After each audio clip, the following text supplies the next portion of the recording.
Bonjour à tous. Alors, bienvenue dans cet apéro au labo édition 2021 de la Fête de la Science. Je m'appelle Mathilde Regnault, je suis responsable de la communication à Généton, qui est un des laboratoires de l'AFM Téléthon. Et je vais être le modérateur pour cet apéro ce soir, qu'on va partager ensemble. Alors, les apéros au labo, comme vous le savez sans doute, c'est l'AFM Téléthon qui les organise. L'AFM Téléthon, c'est une association de malades et de parents de malades qui travaille et qui développe une stratégie d'intérêt général et qui finance la recherche sur des centaines de pathologies différentes, notamment des pathologies neuromusculaires, mais aussi des maladies de l'œil, du foie, du sang, de la peau, du muscle, des déficits immunitaires, etc. Aujourd'hui, on est avec Frédéric Relais. Je vais le laisser se présenter dans une minute.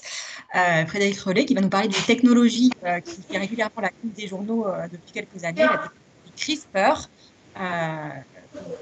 communément appelée ciseaux génétiques. Est-ce que c'est vraiment un nouvel outil thérapeutique? Frédéric va en parler.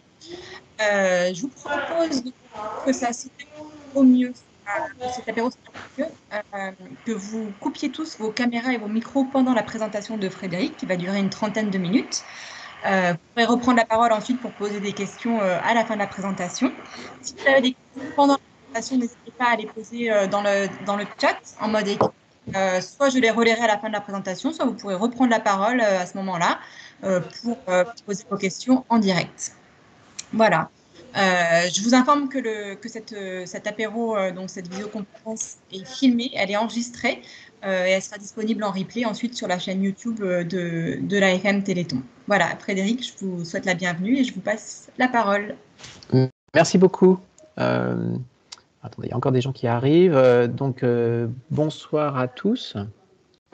Donc, je vais vous présenter, dans le cadre de ces rencontres, le système donc, CRISPR dont certains d'entre vous ont entendu parler, j'imagine. Et puis, je vais vous montrer quelques exemples d'approches thérapeutiques qu'on fait, notamment dans mon équipe de recherche, pour utiliser ces nouveaux outils sur des projets de thérapie génique, et notamment sur des pathologies qui aujourd'hui n'ont pas de traitement. Donc c'est un grand espoir thérapeutique, et je vais essayer de laisser aussi du temps à la fin de la présentation pour prendre vos questions, parce que voilà, peut-être il y a des choses un peu complexes, et donc j'espère que voilà, d'avoir pas mal d'interactions avec vous et que vous êtes vraiment libre de poser toutes les questions que vous souhaitez. Alors d'abord, attendez, je sais pas, voilà. Moi je suis donc chercheur. Je dirige une équipe de recherche à l'université Paris-Est-Créteil, qui est une équipe de recherche INSERM, qui s'intéresse aux maladies neuromusculaires. Donc elle s'appelle Biologie du système neuromusculaire. Et c'est une équipe de grande taille, puisqu'on a plus d'une centaine de personnes au sein de l'équipe. Et c'est une équipe qui est en interaction de longue date avec l'AFM. Donc je vais passer l'organigramme. C'est simplement pour vous montrer qu'on a un ensemble de personnels au sein de l'équipe qui vont depuis des chercheurs, des étudiants, également des professeurs et des maîtres de conférences, ainsi que des vétérinaires et du personnel hospitalier. Donc on a voulu réunir dans un grand ensemble des compétences et des expertises complémentaires pour s'attaquer aux problématiques de recherche qui nous intéressent. Cette équipe en fait est associée à un pôle stratégique de l'AFM Téléthon qui s'appelle Translamuscle. Et l'AFM est vraiment un partenaire privilégié pour nous pour le développement des approches thérapeutiques qu'on met en place, et sans lesquelles, sans le soutien de l'AFM, on n'aurait sans doute pas la capacité de faire les projets ambitieux qu'on développe actuellement. Donc on a à la fois des approches assez fondamentales et aussi des approches très translationnelles, avec une interaction forte avec les médecins, par exemple, qui suivent les patients. Alors, les outils CRISPR-Cas9, donc j'imagine qu'une partie d'entre vous en a entendu parler. C'est vraiment un outil révolutionnaire qui est capable de modifier le génome. Ça veut dire qu'on est capable grâce à ces outils, et je vais vous décrire un peu comment ils ont été identifiés et puis comment on peut les utiliser en pratique, et à quel type de problèmes génétique, on va pouvoir essayer de corriger. Donc c'est un outil qui permet de modifier l'ADN à un site spécifique. Non seulement ça, mais ça permet de faire des mutations, donc des insertions ou des délétions. Je vais vous détailler un petit peu ce que ça veut dire, mais en gros, ça veut dire qu'à un endroit spécifique de l'ADN qui est de très grande taille, hein, puisqu'il y a 3 milliards de paires de bases dans l'ADN humain, par exemple, on peut cibler une paire de bases spécifiquement ou un ensemble. Donc c'est un outil qui se révèle très puissant. Donc c'est vrai que ça a suscité des espoirs extrêmement importants de la part de l'ensemble des équipes comme la mienne, qui s'intéressent à la possibilité de faire ou mettre au point des thérapies sur des pathologies où aujourd'hui on n'a pas de solution. Alors, ce système CRISPR-Cas9, en fait, c'est un système qui a été identifié par les bactéries, enfin dans les bactéries, par des chercheurs évidemment, et c'est un système d'immunité qui a été développé par les bactéries. En fait, c'est un système de défense contre du matériel génétique d'origine étrangère.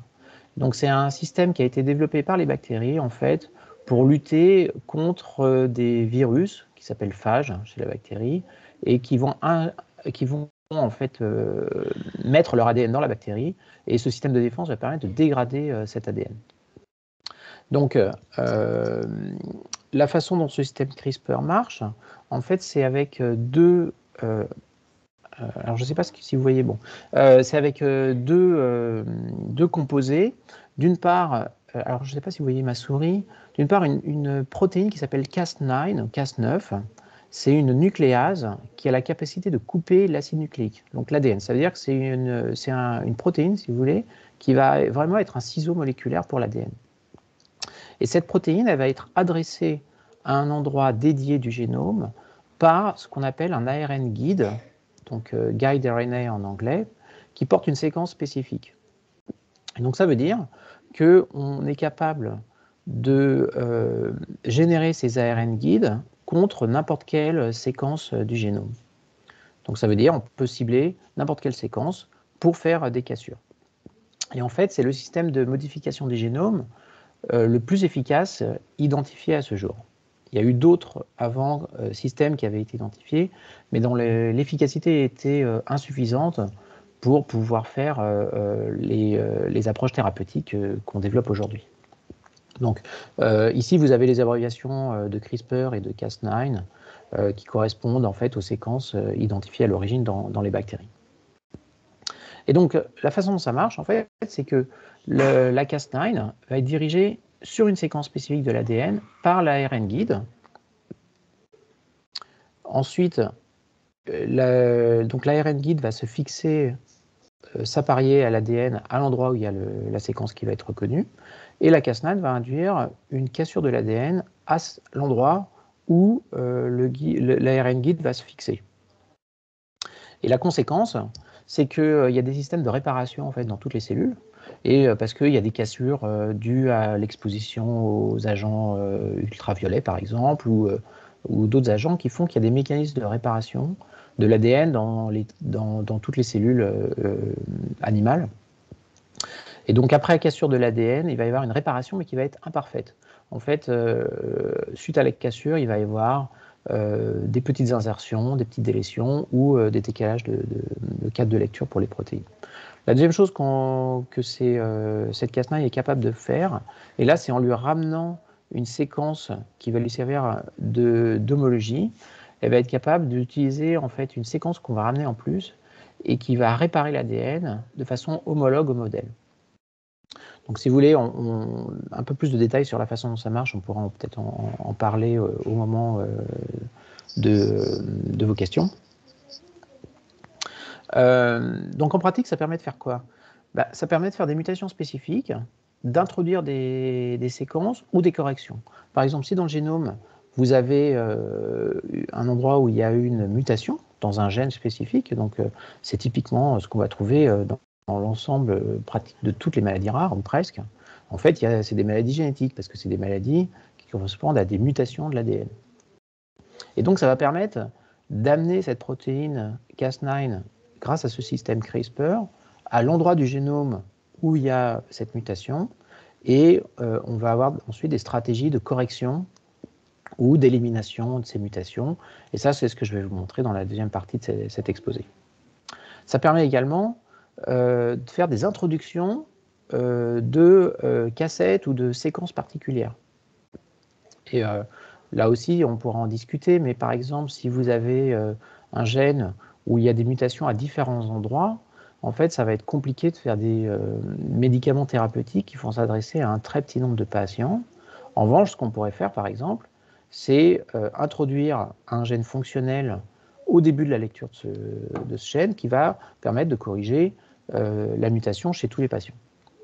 Là encore, c'est quelque chose dont on pourra discuter, si vous voulez, un peu plus dans les détails pendant la partie discussion. Alors, ce que permet également de faire ce système, ce sont des délétions chromosomiques. Et là, pour ce faire, on va utiliser deux guides qui vont diriger la Cas9, donc cette nucléase, à deux endroits différents. Donc, ce que vous voyez ici, par exemple, hors de ces séquences symbolisées en rose, ici, sur la diapositive, eh ben, le système Cas9 va être dirigé de part et d'autre de ces séquences d'ADN.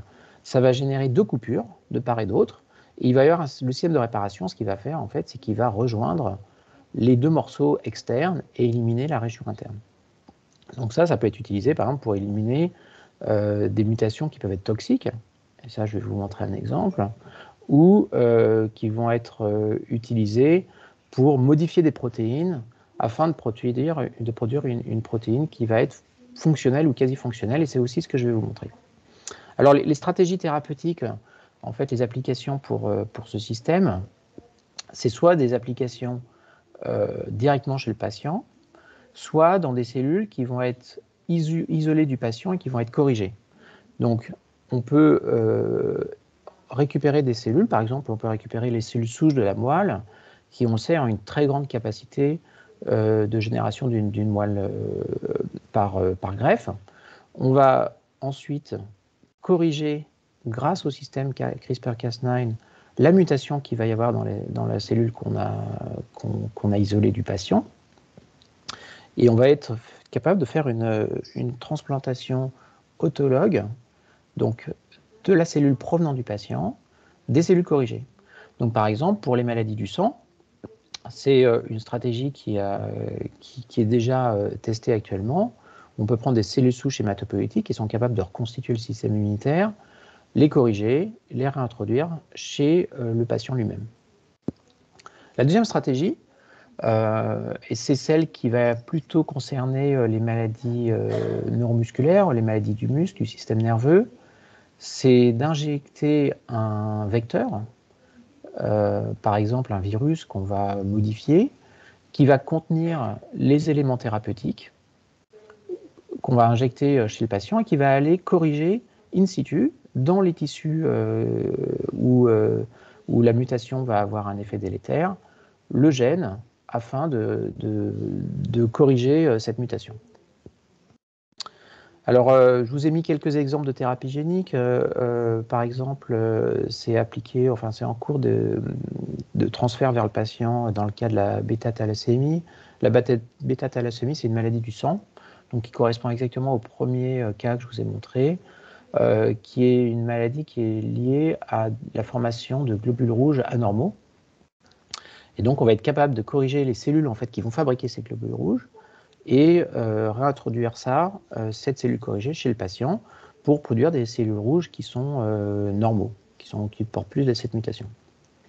Alors il y a également un essai en cours pour l'amyotrophie spinale, qui est là encore de cibler le gène SMN2 afin de corriger la perte de SMN1. Et un troisième exemple, c'est le déficit immunitaire combiné sévère, qui est SCIDX1, en fait, qui est un défaut du système immunitaire qui conduit à une absence d'immunité, qui va avoir des effets avec un développement d'une pathologie qui est un manque de défense aux agressions externes, et un système immunitaire qui n'est pas fonctionnel. Et donc là encore, on peut utiliser le système CRISPR pour corriger la mutation. Et donc, j'ai simplement pour finir, dans les 15 minutes qui me restent, vous présenter 2 cas de pathologie du muscle auxquels on s'intéresse dans le laboratoire et les stratégies qu'on est en train de développer pour essayer de les corriger en utilisant ce système CRISPR. Alors d'une part, la dystrophie facio-scapulo-humérale, FSHD, qui est une myopathie fréquente qui va toucher l'adulte, qui est caractérisée par l'endommagement sélectif de groupes de muscles au niveau de la face, au niveau des épaules, et dans les parties distales, et puis le corps en général, et les parties distales de certains membres. C'est une maladie génétique qui est causée par, vous allez le voir, une contraction d'une répétition qui normalement est en grand nombre et en fait qui se réduit et qui va conduire à un effet toxique de ces répétitions. Voilà, c'est une pathologie qui est relativement hétérogène au niveau de la présentation clinique. Cette pathologie, en fait, est due donc à une répétition qui se trouve localisée sur le chromosome 4. Cette répétition s'appelle D4Z4, qui est symbolisée ici sur le schéma avec ces petits triangles orange. Et chez les individus non atteints de la FSHD, on a un nombre de répétitions qui est par plusieurs dizaines, plusieurs dizaines de répétitions des 4Z4. Quand il y a réduction donc on a plus de 10 répétitions des 4Z4, il n'y a pas d'expression d'un gène qui se trouve dans ces répétitions qui s'appelle DUX4. Mais quand on a moins de 10 répétitions, en fait, DUX4, qui est un gène qui est normalement exprimé au temps très précoce du développement, va s'exprimer et va induire une toxicité cellulaire, et ça va conduire au développement de la pathologie. Et donc la stratégie qu'on adopte dans ce cas-là, c'est que les patients qui ont donc entre 1 à 10 répétitions vont exprimer DUX4 qui va avoir un effet toxique. On sait également par des études cliniques que lorsqu'on n'a pas de répétition des 4Z4, donc la protéine DUX4 n'est pas présente, il n'y a pas de présentation clinique, il n'y a pas de phénotype. Donc la stratégie qu'on va mettre en place, qu'on est en train de mettre en place au laboratoire, c'est de faire une délétion complète de cette région du chromosome qui contient ces répétitions qui deviennent toxiques. Et on a bon espoir que ça soit une stratégie valable qui permette, parce qu'on va éliminer cette protéine DUX4 qui est la cause de la toxicité dans la FSHD, de pouvoir corriger la pathologie. Alors l'idée ici, c'est d'amener chez les patients qu'on va traiter les outils moléculaires CRISPR par un système d'AAV, c'est-à-dire de virus et d'injection chez le patient qui vont corriger l'ADN, et a priori, une seule correction serait suffisante. Alors, un deuxième projet de recherche que nous avons au laboratoire, ça concerne la myopathie de Duchenne, qui est également une myopathie fréquente, celle-là chez l'enfant, qui aujourd'hui n'a pas de traitement. Donc, la myopathie de Duchenne, c'est une myopathie qui va affecter l'ensemble de la musculature chez les enfants, qui va toucher les enfants assez jeunes. On a les premiers symptômes qui vont souvent amener à la découverte de la pathologie sur des enfants de 3 à 5 ans qui commencent à avoir des difficultés à marcher, à se lever. C'est une pathologie qui aujourd'hui n'a pas de traitement. Les patients, les enfants qui sont atteints vont perdre la marche entre 10 et 13 ans, vont avoir besoin d'assistance respiratoire et de prise en charge très lourde. C'est vrai que c'est une des pathologies sur laquelle beaucoup d'équipes travaillent, qui est très compliquée par le fait que ça touche le gène de la dystrophine, qui est en fait un gène gigantesque, c'est le plus grand gène du génome. Et il y a des milliers de mutations différentes dans ce gène de la dystrophine qui vont conduire au développement de la myopathie de Duchenne. Donc ici, vous avez un graphe en fait qui vous montre le gène et la fréquence des mutations avec des mutations différentes de type mutations ponctuelles, délétion, insertion. Et vous voyez que dans la région entre les exons 45 et 55, en fait, on a un pic qui correspond à 60% des mutations de la myopathie de Duchenne. Et vous voyez qu'on en trouve également sur l'ensemble du gène. Et donc, c'est une pathologie qui est complexe, parce qu'étant donné la taille du gène, on ne peut pas rajouter le gène dans un virus pour le ramener dans le muscle. On est obligé de trouver des stratégies comme celles que je vais vous exposer. Alors, la myopathie du gène, c'est dû en fait à une mutation de la protéine dystrophine qui va conduire à l'expression la perte d'expression de la dystrophine et avoir une expression clinique qui va être sévère. Il y a également des mutations dites en phase qui vont tronquer la protéine de la dystrophine et qui vont amener sur une pathologie qui s'appelle myopathie de Becker, qui est une pathologie qui est globalement beaucoup moins sévère que la myopathie de Duchenne, et dans certains cas même qui peut être extrêmement asymptomatique. On découvre en fait un peu par accident parfois des mutations de la myopathie de la dystrophine qui ne conduisent pas à des phénotypes sévères. Donc ça veut dire que on peut faire des délétions dans le gène de la dystrophine qui vont permettre d'exprimer une dystrophine tronquée mais fonctionnelle. Donc je vais vous montrer un exemple. Donc nous on s'intéresse on a en fait des modèles animaux qui ont une mutation de l'exon 52 qui se trouve dans ce site où il y a beaucoup de mutations, donc entre 45 et 55. Et avec la délétion de l'exon 52, en fait, on peut faire plusieurs délétions de petits exons qui vont remettre la protéine de la dystrophine en phase. Et donc on peut par exemple éliminer l'exon 51, ce qui va faire une fusion entre l'exon 50 et l'exon 53 qui se retrouvent en phase. Et ça, on sait que c'est des patients Becker avec un phénotype plutôt modéré. On peut également éliminer l'exon 53, ce qui va mettre l'exon 51 en phase avec l'exon 54. Et on pense que c'est une stratégie valide parce qu'on n'a pas de patients Becker qui ont cette délétion-là. Et donc on pense que cette délétion a lieu, mais qu'en fait ça ne donne pas de symptômes de type myopathie. Et donc vraisemblablement c'est des patients qu'on n'observe pas en fait, qui sont asymptomatiques.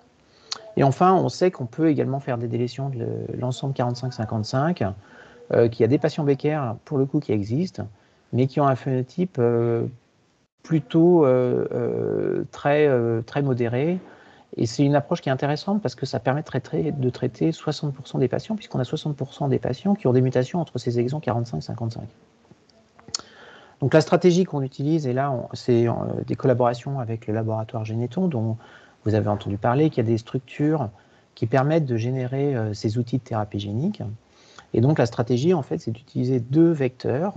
Un vecteur qui va coder pour la nucléase Cas9 et un vecteur qui va contenir les ARN guides qui vont permettre de cibler les mutations et corriger, dans ce cas-là, le gène de la dystrophine.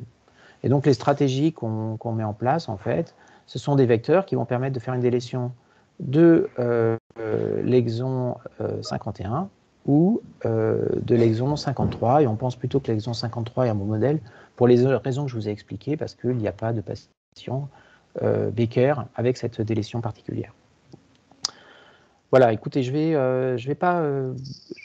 voulais vraiment laisser le temps de discuter avec vous.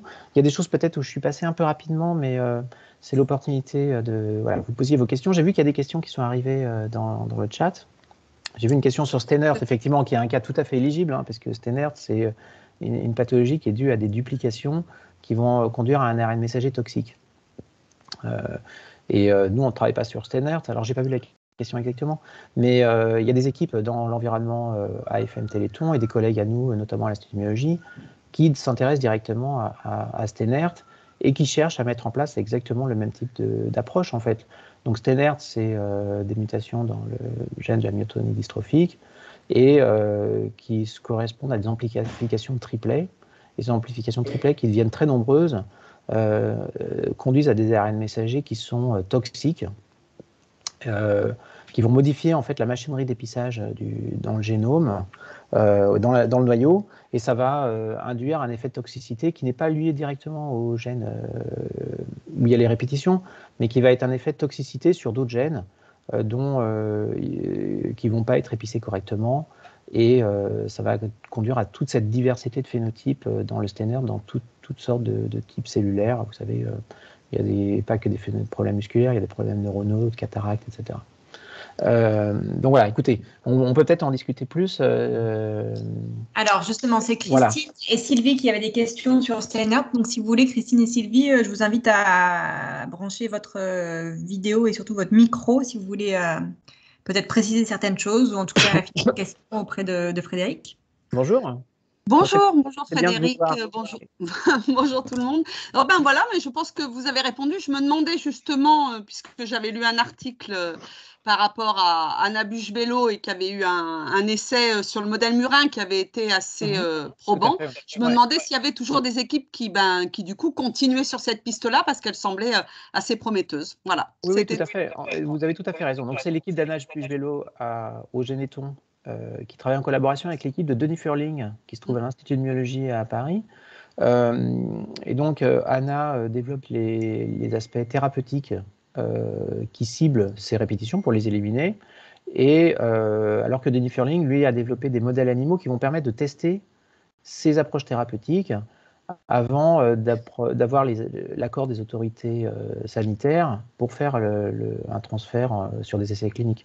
Mais effectivement, c'est un très bon exemple d'une maladie génétique où il y a un effet toxique qui est dû à une modification des génomes qu'on peut corriger avec le CRISPR. Merci beaucoup. Et alors, qui avait une question sur DM2. Pardon.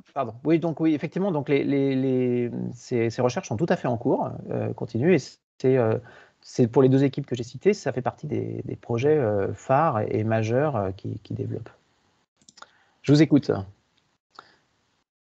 Oui, du coup, je me présente, je m'appelle Sylvie Genet, je fais partie du groupe d'intérêt FSH de l'AFM.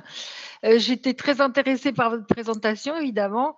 Je m'étonne d'ailleurs de n'avoir pas entendu parler de vos recherches auparavant, que par exemple à la conférence de la FSHD Society ou dans d'autres conférences.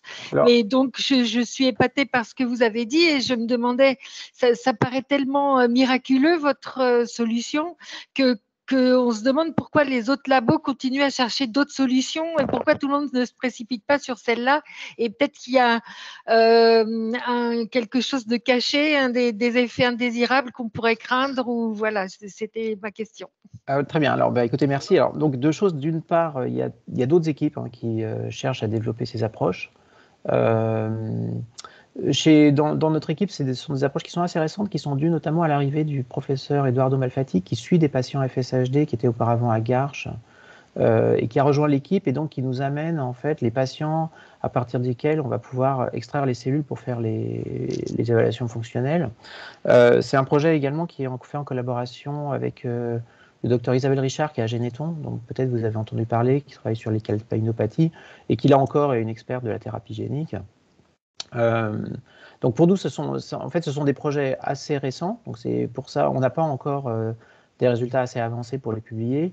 On a plusieurs personnes dans l'équipe qui travaillent dessus. Et là encore, c'est vraiment grâce au soutien de l'AFM parce que la FSHD, comme vous le savez, c'est une pathologie qui aujourd'hui n'a pas de traitement, qui est une pathologie très compliquée. Donc c'est évident qu'il y a d'autres équipes qui travaillent dessus, mais à la limite, c'est aussi bien. C'est-à-dire que ça va permettre de développer différentes approches, voir qu'est-ce qui marche pas bien. Après, vous parliez des effets secondaires, et donc ça, c'est un point effectivement que je voulais aborder pendant les questions.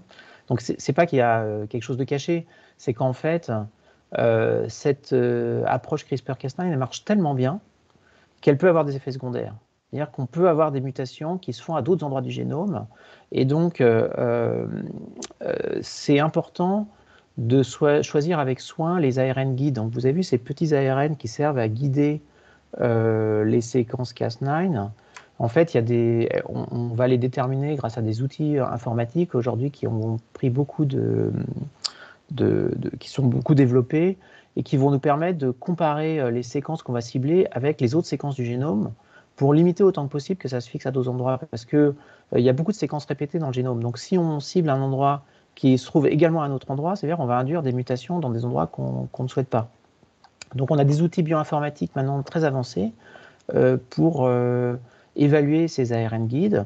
Et puis après, on peut faire des stratégies de séquençage du génome. On va faire d'abord dans des cellules, on va introduire la mutation ou la restauration qu'on veut faire, et puis on va séquencer l'ensemble du génome pour voir s'il n'y a pas eu des effets indésirables ailleurs, parce qu'évidemment, on ne veut pas corriger une myopathie et puis créer un cancer ou un autre effet indésirable. Donc effectivement, il y a toutes ces questions d'évaluation de safety qui sont absolument critiques dans l'obtention des autorisations de mise sur le marché pour ces traitements, ou simplement pour aller sur un essai clinique. C'est-à-dire qu'on ne prendra pas le risque de faire ces essais cliniques s'il y a un risque pour les patients qui vont recevoir le traitement. La deuxième chose, c'est qu'il y a comme on modifie le génome, il peut y avoir des effets de modification de la lignée germinale. Donc les cellules qui vont permettre donc de transmettre le génome, donc typiquement les spermatozoïdes ou les ovules.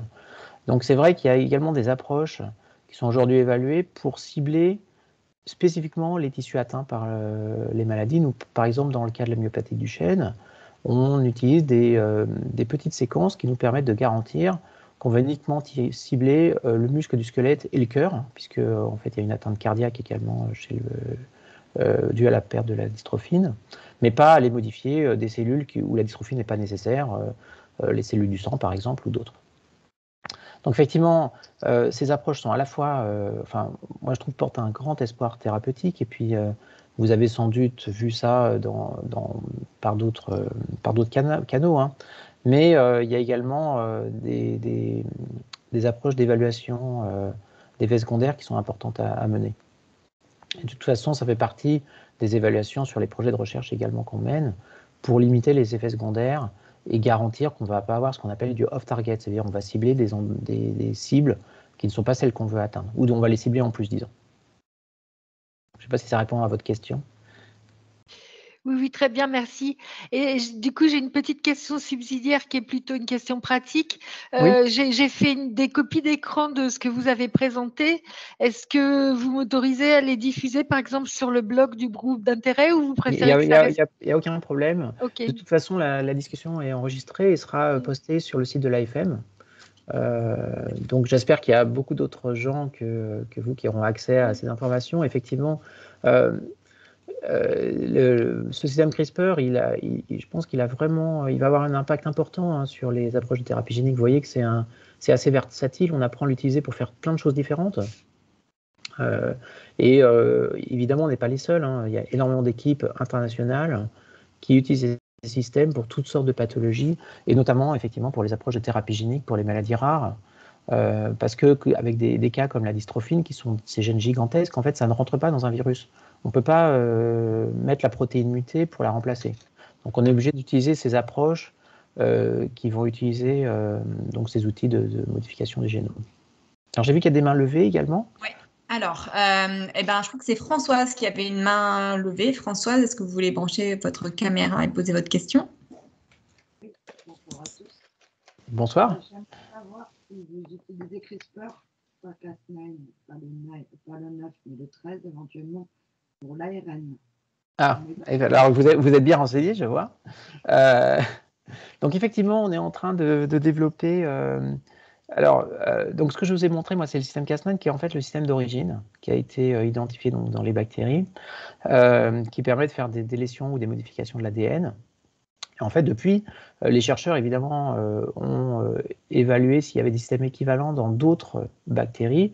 Et donc, on a trouvé d'autres Cas9. Alors, il y a des Cas9 dans plusieurs types de bactéries qui ont des spécificités un peu différentes. Ça veut dire que les ARN guides vont avoir des séquences un peu différentes. Mais effectivement, il y a également des nucléases qui vont cibler les ARN messagers.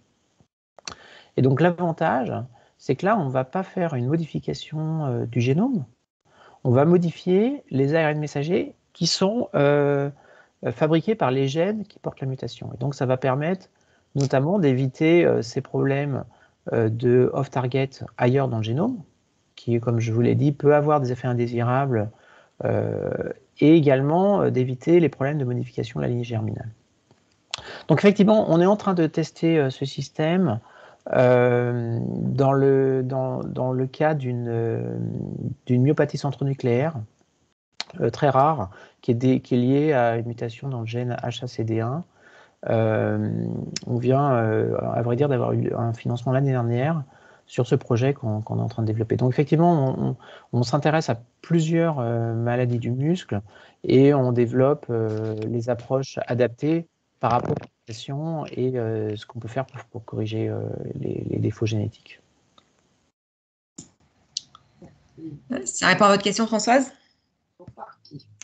Pour partie. Bon, écoutez, vous pouvez poser la deuxième partie de votre question si vous voulez. Non, je vous appellerai. D'accord, bon, n'hésitez pas en tout cas. Je vois Alors, que, ouais, il y a une autre main levée. ouais. C'est Virginie qui lève la main. Bonjour. Si vous voulez lancer votre webcam et poser votre question. Oui, Bonsoir. merci beaucoup. Bonsoir. Excusez-moi, j'ai cru que c'était à 19h, mais finalement, c'était pour l'autre.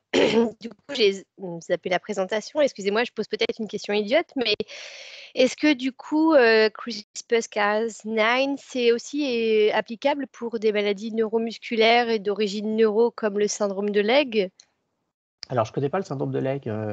Quel type de mutation exactement C'est une maladie mitochondriale, Ouais. mais qui peut impliquer une centaine de gènes.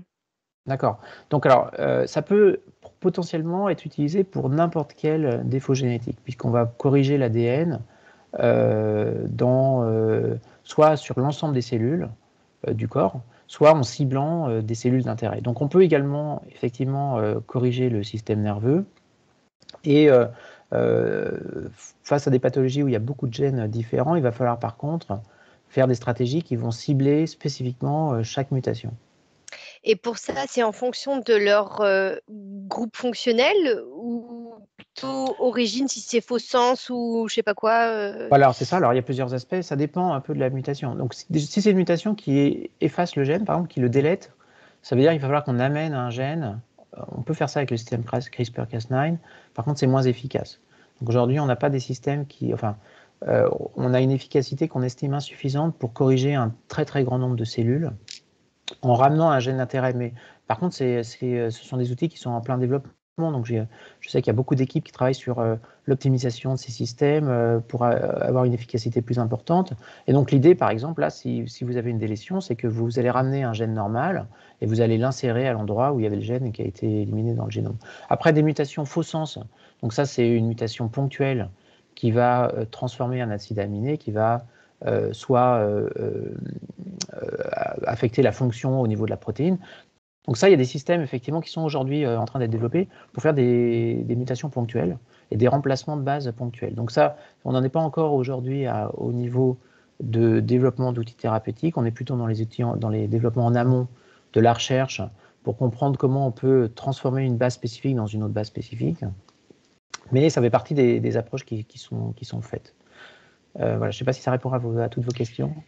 Oui, mais bon, quand c'est plusieurs gènes pour un syndrome, c'est sûr que c'est compliqué et finalement, il faudrait un essai clinique pour chaque gène, quoi, si je comprends bien. Potentiellement, oui, parce que ça va être des médicaments différents, en fait. Donc, c'est vrai que suivant l'origine génétique, ça peut être très complexe. Après, en théorie, je pense qu'un jour, on sera capable d'adresser l'ensemble des mutations qu'on va trouver dans l'ensemble des maladies génétiques. Mais là, on est obligé de faire un peu du cas par cas, c'est-à-dire parce que chaque séquence cible va être déterminée par rapport à la mutation. Vous voyez ? Donc, ce que j'ai montré pour le Duchenne, c'est par exemple, on a des groupes de mutations qui vont se trouver dans les mêmes régions. Donc là, on peut essayer de trouver des traitements qui vont corriger un grand nombre de mutations.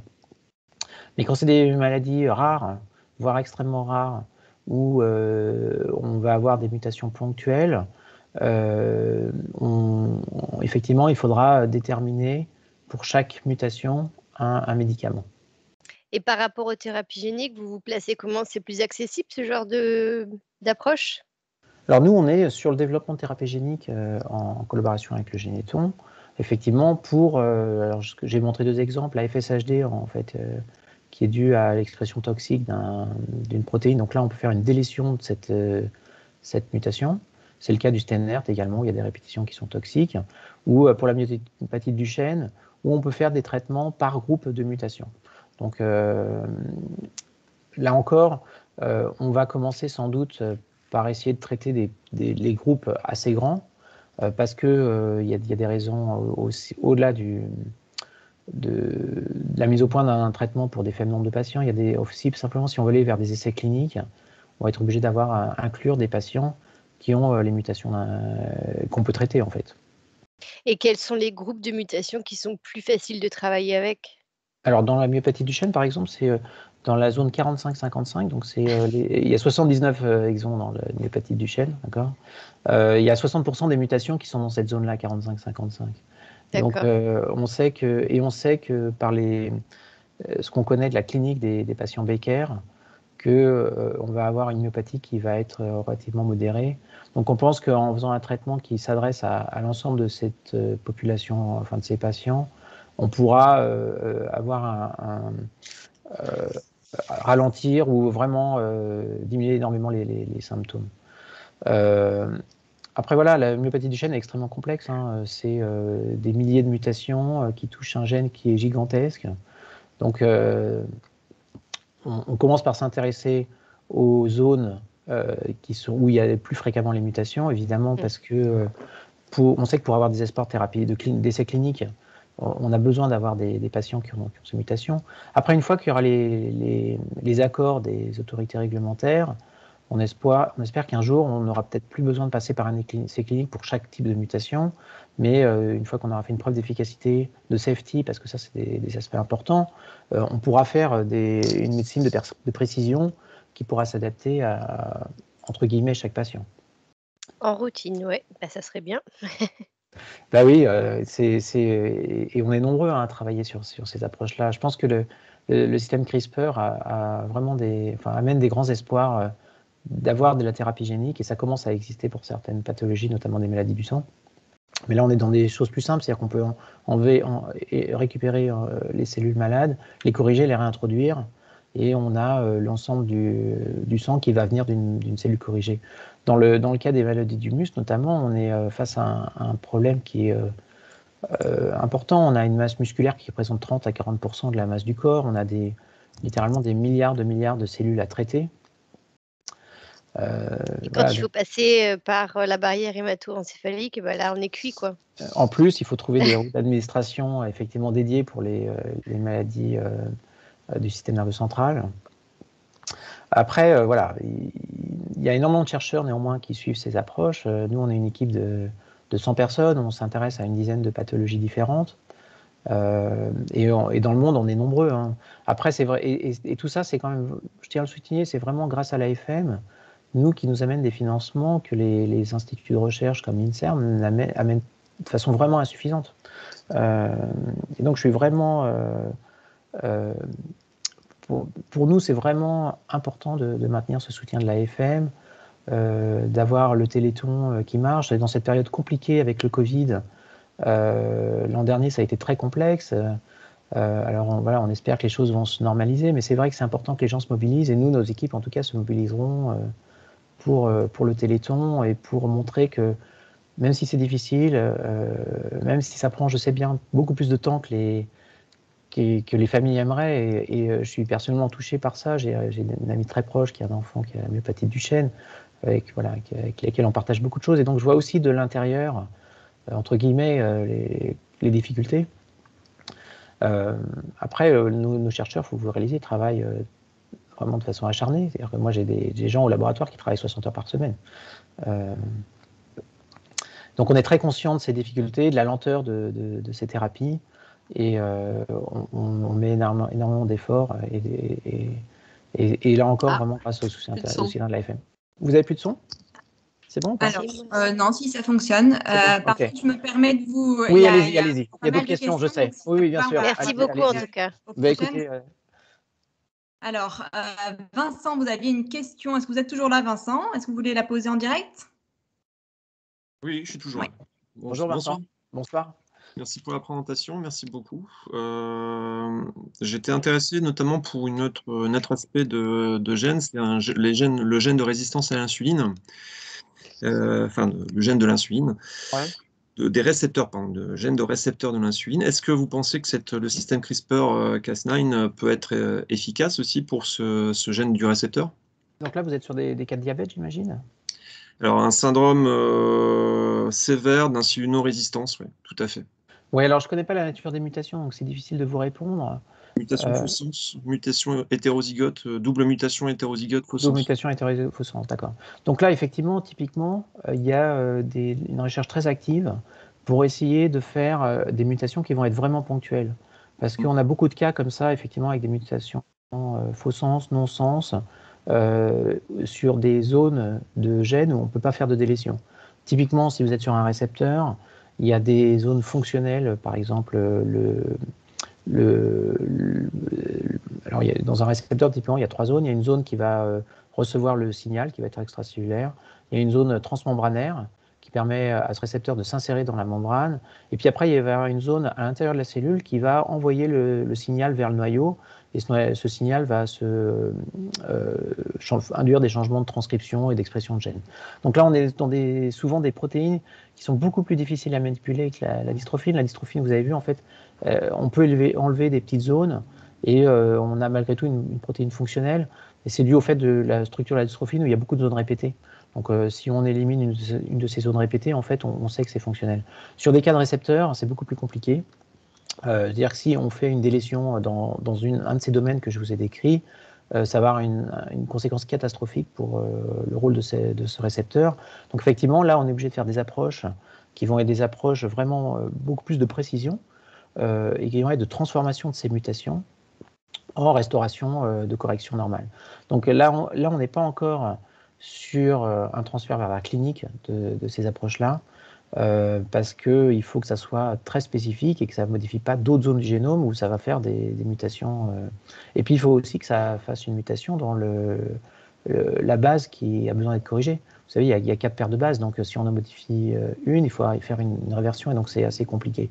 Mais je sais qu'il y a une recherche très active pour vraiment modifier en fait, ces outils Cas9 afin d'avoir des effets qui vont être beaucoup plus ciblés et vraiment de précision. Donc, en fait, finalement, toutes les pathologies qui ont une mutation ponctuelle, donc faux sens, non sens, vont, j'espère, un jour pouvoir être corrigées grâce à cette approche. Et vous pensez à quelle échéance? Alors ça, je ne peux pas répondre parce que nous, on ne travaille pas sur ce développement technologique au sein de l'équipe. Et là encore, je sais bien que c'est toujours trop lent, mais je vois des publications qui sortent régulièrement, donc c'est sûr que c'est un domaine de recherche très actif sur le développement des outils technologiques du CRISPR. Merci beaucoup. Alors, Jean aussi, vous aviez une question sur les ARN et comment ils pénètrent dans le noyau. Est-ce que vous êtes là, Jean? Alors, je ne sais pas si... Je pense qu'il est toujours... Je n'ai pas de caméra, mais on vous entend. On vous entend. Voilà, oui. Je suppose que c'est grâce au vecteur du généton que ces ARN guides peuvent rentrer dans les noyaux in vivo. Oui, alors tout à fait. En fait, ce sont des toutes petites séquences. Et donc la stratégie, c'est les mettre dans des virus qui vont rentrer dans la cellule et qui vont libérer ces ARN guides, ainsi que la protéine Cas9 ou un ARN qui fabrique cette protéine Cas9, pour aller corriger le génome. Donc, effectivement, la stratégie, ce sont des virus qui vont être injectés au niveau systémique, dans le sang, qui vont à très haute dose, ce sont énormément de particules virales. Ce sont des virus qui ont été modifiés pour ne pas avoir d'effet pathologique et qui vont être intégrés dans l'ensemble des cellules du corps ou un grand nombre, parce qu'en fait, il y a des tropismes un peu spécifiques. Donc, on a identifié les virus qui sont utiles, par exemple, pour cibler le muscle du squelette ou le cœur. Et puis, ils vont donc rentrer dans les cellules où ils vont libérer le matériel qu'ils contiennent et permettre à ces ARN guides et à la protéine Cas9 de faire son action au niveau du génome. Et qu'est-ce que devient ce matériel après?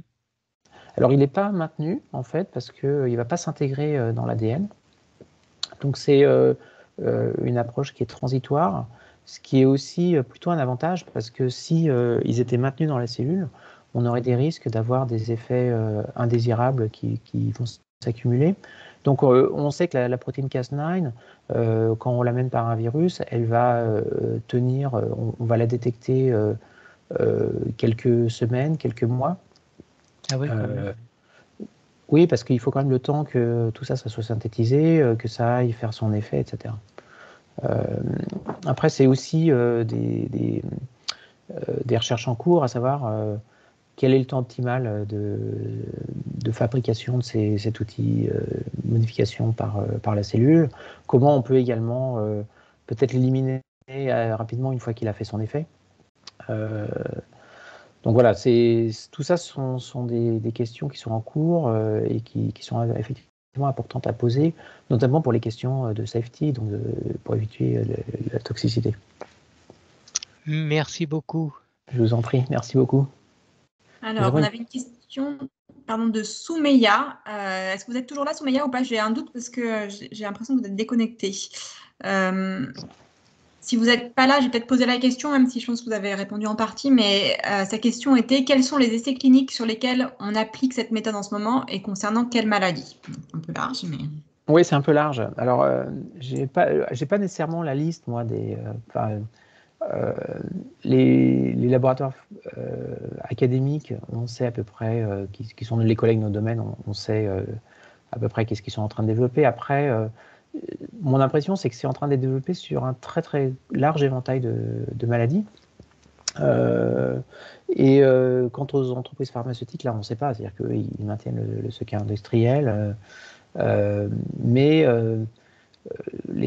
disons que les recherches sont vraiment dans énormément de directions, y compris des maladies ultra rares. Et évidemment, les pathologies que je vous ai montrées, comme le myopathie de Duchenne, la FSHD, la SMA, qui sont des pathologies relativement fréquentes parmi ces maladies rares, sont des cibles importantes de recherche. Et alors, je redonne la parole à Virginie, qui a de nouveau levé la main. Merci, c'est gentil. Ma question, c'était plus au niveau des budgets. Quand on a une mutation en faux sens et donc le syndrome de Legg, maladie neuromusculaire, est-ce que il y a un budget qui est toujours le même en fonction d'un type de mutation ou d'une localisation, de la localisation des symptômes et de la maladie, ou comment ça marche en fait? Alors là, vous parlez du budget pour le médicament, c'est-à-dire le coût de fabrication d'un médicament, j'imagine. Ouais. Ouais. Écoutez, c'est essentiellement dépendant en fait de la bioproduction des virus. Donc en fait, quel que soit l'ARN guide, ça n'a pas d'impact en fait sur le coût de développement d'un médicament. Ce qui va avoir un impact, ça va être le ciblage de différents types cellulaires, par exemple, ou ça va être des AAV différents qui vont avoir des efficacités différentes de production.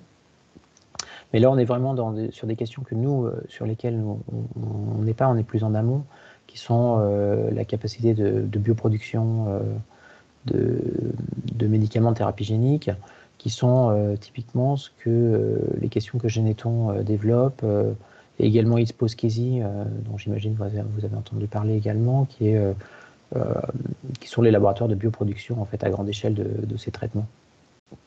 Donc nous, on s'intéresse à la faisabilité, à l'efficacité, à la toxicité de ces médicaments, en se disant que le coût de fabrication, pour nous, ne rentre pas en ligne de compte. C'est-à-dire qu'on veut trouver un traitement, quel que soit le coût. Et pour ces coûts de recherche, justement, avant la prod? Alors ça, c'est variable. C'est important. Hein, c'est lié au coût de fonctionnement d'un laboratoire. Pour vous donner une idée, mon laboratoire qui fait une centaine de personnes a un coût annuel à peu près de 6 millions d'euros de fonctionnement. Si vous comptez les salaires de l'ensemble des personnels, les coûts de fonctionnement, l'accès aux plateformes, la modélisation animale, on fait beaucoup de travaux chez la souris par exemple. Donc tout ça, ça a des coûts importants. La recherche coûte cher en fait. Hein. Mais c'est vrai que pour nous, voilà, ce qui est important, c'est d'abord de trouver des traitements qui marchent et de chercher des soutiens. Donc, l'AFM nous aide énormément. On cherche des soutiens auprès d'autres associations ou auprès de l'Agence nationale de la recherche française, par exemple. Donc voilà, et là encore, comme je disais, c'est vrai que ces projets-là, aujourd'hui, ne seraient pas à l'étape où ils en sont si on n'avait pas le soutien de l'AFM. Merci. Alors, il nous reste 3 minutes. Est-ce que quelqu'un a une dernière question à poser à Frédéric Rollet? Alors, je vois des mains levées, mais je ne vois pas les noms. Non, c'est Virginie qui n'a pas délevé sa main. D'accord, d'accord, ok. Plus de questions pour Frédéric Rollet. Frédéric, peut-être que vous voulez ajouter quelque chose ou Mille merci, conclure mille cette merci pour tout ça. Bah non, mais je pense qu'on a parlé de beaucoup de choses. C'est bien, c'est agréable aussi d'interagir avec les familles, avec les gens qui sont touchés par ces pathologies. C'est vrai qu'avec le Covid, nous, on n'a pas pu faire les journées des familles auxquelles mon équipe participait tous les 2 ans. J'espère vraiment qu'on va pouvoir normaliser en fait ces rencontres parce que pour nous, elles sont importantes. Alors, par Zoom, ça marche, par Teams, mais c'est quand même pas pareil que de rencontrer les familles, les patients. D'avoir une interaction directe entre les médecins, les chercheurs, et puis toutes ces familles qui sont touchées par ces pathologies. Et c'est vrai que, comme je disais, c'est important pour nous et c'est important aussi pour moi, les étudiants qui a ces rencontres. C'est-à-dire qu'eux, ils ont besoin de voir aussi pour qui ils travaillent en fait et pourquoi c'est important qu'ils avancent vite. Je vois qu'il y a une main qui s'est levée. Oui, c'est Sylvie. Oui, je vais embrayer sur ce que vous venez de dire. Donc, je rappelle que je fais partie du groupe d'intérêt FSH et nous, on est tout à fait volontaires pour vous aider éventuellement, rencontrer vos chercheurs, participer, faire don de notre corps, même en quelque sorte. Non, mais peut-être pas, mais voilà, prise de sang ou autre. Mais si vous avez besoin de nous contacter pour pour avoir des relations avec nous, c'est tout à fait possible et tout à fait souhaitable. Bah, écoutez, merci beaucoup, c'est noté. Eh ben, un grand merci à tous, un grand merci à vous, Frédéric, pour cet exposé qui était vraiment très clair. Je me permets de vous transmettre les remerciements de tout le monde dans le chat là, merci beaucoup. Qui souligne à la fois l'intérêt, la clarté de l'exposé. Bon, bah, écoutez, merci beaucoup. C'était un vrai plaisir, de toute façon. Et voilà, je serai toujours disponible pour le refaire sur peut-être d'autres questions qui sont aussi intéressantes. Eh bien, merci beaucoup. Et puis, alors, donc, je rappelle que cet apéro au labo était enregistré. Il sera donc disponible en replay sur YouTube très prochainement, sur la chaîne YouTube de l'AFM Téléthon. Et puis, je vais poster aussi dans la conversation, en fait, dans le chat, des liens vers le site de l'AFM, vers le site de la Fête de la Science, vers l'événement du Téléthon. Donc, voilà, là, des endroits où vous pouvez retrouver des informations si vous voulez en savoir plus. Et n'hésitez pas, évidemment, à nous contacter. Un grand merci à tous et une bonne soirée. Merci beaucoup. Bonne soirée à tous. Au revoir.